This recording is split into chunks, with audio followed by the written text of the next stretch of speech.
E aí galera, tudo bem? Tá aqui Marcondes novamente, esse tutor aqui, certo? E o tema da tutoria é sobre Operação Valquíria. Operação Valquíria, claro, eu tenho certeza que os professores de História e outras áreas deram shows, né? E aí a gente precisa pensar um pouco sobre o que foi, né? O que eu posso trazer sobre a Operação Valquíria. Mas vamos relembrar um pouco, né? Certo? De acordo com alguns, a Operação Valquíria ficou conhecida como o plano para assassinar Hitler. Isso em 20 de julho de 1944, certo? Há mais ou menos 75 anos. O que pouca gente sabe é que essa Operação Valquíria ela não surge com o objetivo de matar Hitler. Na verdade, essa Operação Valquíria, que era um plano secreto, que era, né, que foi o próprio governo nazista que cria, com a aprovação de Hitler, se tratava de um plano emergencial, caso houvesse rebelião por parte dos trabalhadores, ou por outro fator. Só que o objetivo ele muda, porque talvez muitos insatisfeitos com Führer, né? E com as propostas nazistas ou insatisfeitos com como as coisas estavam acontecendo na política, decidem fazer um plano para matar Hitler, porque matando Hitler, aí você acabaria de uma vez por todas com a origem dessa ideologia extremamente perigosa, né? E aí você tem os conspiradores, alguns foram presos, entre eles Henry von Treschow e Friedrich Obrecht, acho mais ou menos assim, certo? Não sei alemão, tá? Mas tenta, certo? Mas uma coisa que muita gente não para pensar é a seguinte: vocês sabiam que a Constituição Alemã, chamada de Constituição de Weimar de 1919, era uma constituição, vocês sabem o que é constituição, né?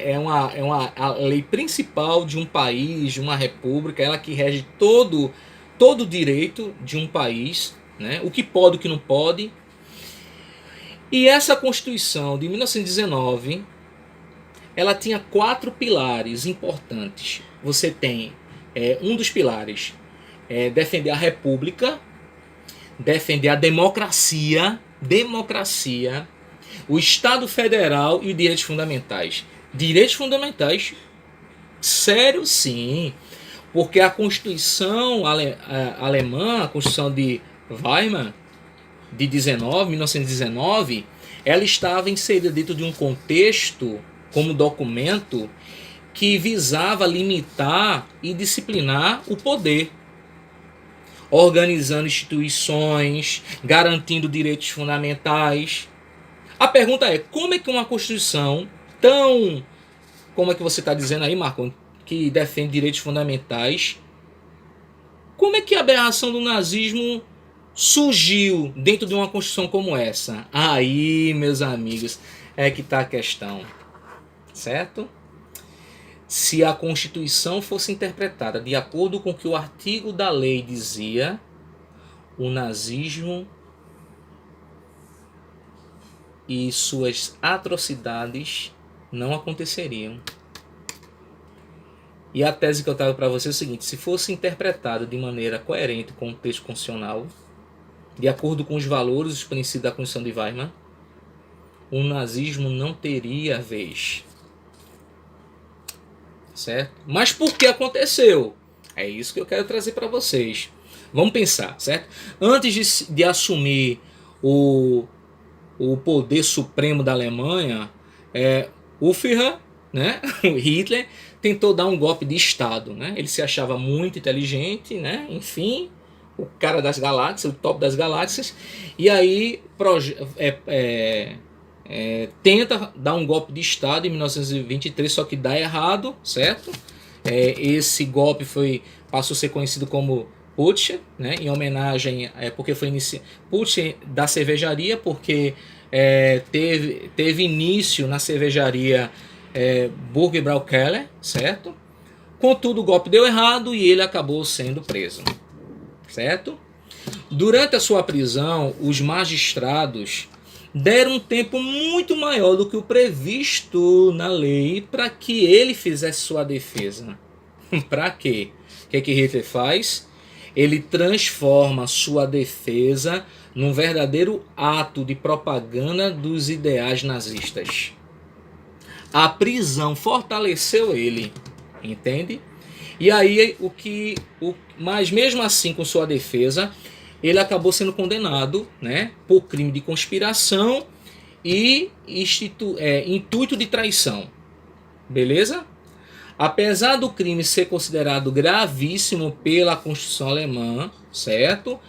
Principalmente com a pena alta e até mesmo a expulsão, lembre, Hitler não era alemão, ele era austríaco.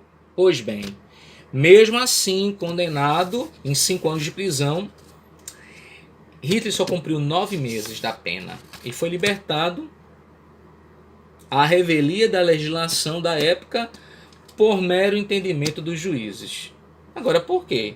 Porque, com certeza, alguns juízes já estavam contaminados pelos ideais nazistas, né? Não só os juízes, mas a população alemã. E daqui a pouco eu vou falar sobre isso, certo?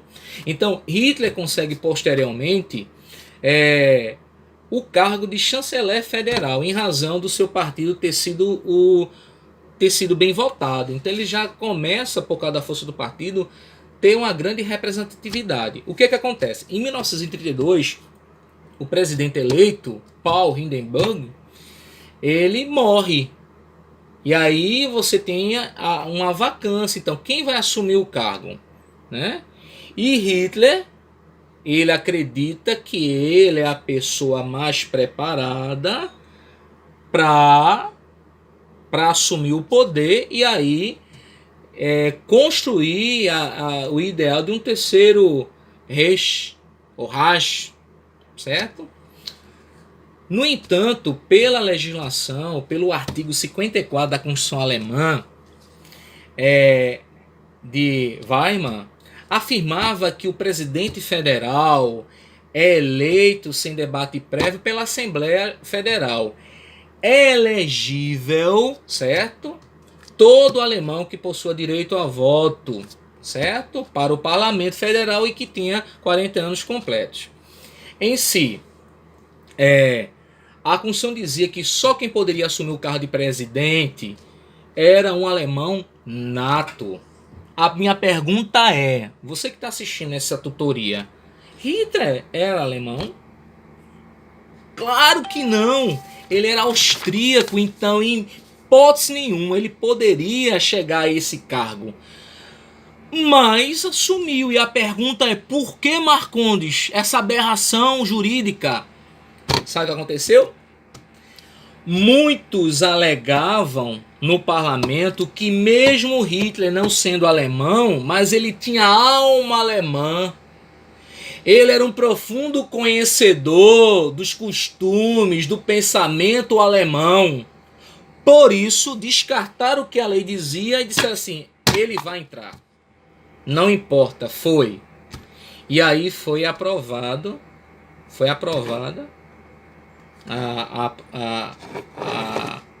a Hitler assumiu o cargo, só que isso também passou por um plebiscito. Esse plebiscito foi submetido à população alemã, não são todos, mas acreditem, 89,9% aprovaram, referendando Hitler para a nova função. E a Constituição de Weimar? Meus amigos, dentro desse contexto havia 2 polos, certo? Que de certa forma queria destruir, atacar a Constituição de Weimar, a Constituição alemã da época, né? Era a extrema esquerda, certo? Que queria derrubar a Constituição para instituir o comunismo. E também, por outro lado, você tinha a direita alemã, que de certa forma queria desrespeitar a Constituição e aí implantar ou voltar à monarquia. E dentro desse debate se levanta 2 personagens que vão tentar defender quem deveria ser o guardião da Constituição. Se é o próprio chefe do Estado, ele, uma pessoa, ele vai dizer o que é permitido e o que não é. E aí foi defendido por Carl Smith. E aí, por outro lado, tem um grande jurista famoso, né? Hans Kelsen, que vai dizer assim, não, o Tribunal Constitucional, olha o termo, o tribunal que analisa, que guarda a Constituição é que vai decidir, né? É que defende que todo o poder tem que estar submetido à Constituição. O que aconteceu? Dentro dessa tese, desse embate, vence o entendimento que é o chefe do Estado que diz agora as regras, que é o verdadeiro guardião da Constituição. Coisa grave, não? E aí o que acontece? Dá margem para o nazismo. Por quê? Porque a Constituição foi colocada ao lado. Só respeitada em alguns pontos, de acordo com seus interesses. E assim, o Hitler, agora como chefe de Estado, ele tem plenos poderes para fazer o que ele quer. Isso assusta, pessoal. Sabe por quê? Porque todo poder tem um limite. Deve-se ter um limite. E o limite é a Constituição. É a regra fundante de qualquer governo, de qualquer país. Para evitar aberrações ou uma concentração de poder. Entende? Agora, isso foi toda uma questão de interpretação. Por isso, uma das teses, que não é minha, é de um grande professor jurista, na qual eu tenho o maior respeito, Tiago Rodrigues, ele diz assim, se a interpretação zelasse pelo texto constitucional, o nazismo e, consequentemente, a morte de milhares e milhares de pessoas, inclusive judeus, não teria ocorrido. Interessante, né? Voltando ao caso e à conspiração Valquíria, nessa condenação que houve dos conspiradores, novamente a lei foi desrespeitada. Por quê? Sabe por quê? Porque no julgamento dos conspiradores, eles não tiveram direito à ampla defesa. Os juízes no julgamento, que representavam o poder nazista, não procuraram saber as motivações pelo qual esses conspiradores queriam assassinar Hitler, ou seja, saber dos males que o nazismo estava trazendo para os outros e para a própria comunidade alemã. Não foram ouvidos, não tiveram direito à defesa defendida. E aí fica a dica para a gente repensar. Veja, precisamos repensar sobre o cuidado e principalmente a importância da Constituição de qualquer país como uma forma de limitar, de ponderar qualquer regime autoritário, tá bom? Fica aqui a dica, foi um prazer participar dessa aula com vocês e que Deus abençoe, certo? Desde já fico me despedindo dessa fase de quarentena e foi um prazer trazer um pouco, debater com vocês alguns assuntos, tá certo? A gente se vê em qualquer momento, tá certo? Deus abençoe vocês. Um abraço.